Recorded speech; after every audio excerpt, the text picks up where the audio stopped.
রাত্রে তো 10:30 আমরা ঘুমাইছি ইয়া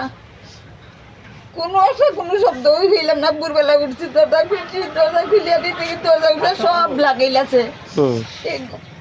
চুলার কিনারে দি এদিকে বাঙ্গা একটা কার্টন লাগাই।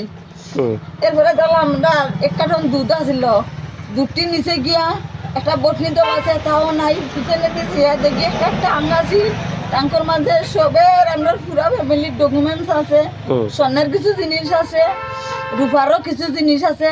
এটা কিচ্ছুই নাই, পুরা টাং চল হইয়া গেছে। এরপরে থাড়িয়ার মাঝে তেলের তেল আছিল, বিড়ি আছিল, সিগারেট আছিল, ক্যাশের টাকাও নিচে, সব আগলে ইংলিশ হইয়া গেছে। টাঙ্কর ভিতরে নগদ আছিল 70,000 টাকা।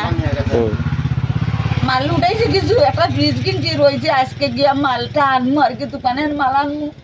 এটা আর টাইম পেয়েছি না। আপনাদের ঘরে আর দোকানে কি একসঙ্গে যুক্ত আসলো না? ঘরের বেড়া ভাঙ্গিয়া ঢুকছে? বেড়া ভাঙ্গিয়া ঢুকছে। আচ্ছা, তো ক্যাশ কত টাকা নিছে কইছেন টোটাল? 70,000 টাকা। আর এক্সট্রা পেগর মাঝে আছিল 1030 টাকা। দোকানের ক্যাশও আছিল 750 টাকা। আচ্ছা, এই টাকা এত টাকা নিতে। আর 6 ভরি রূপা আছিল। আচ্ছা, সঙ্গে না, রূপা আছিল 6 ভরি। আচ্ছা, আর ইয়া আছিল খানের গুড়া।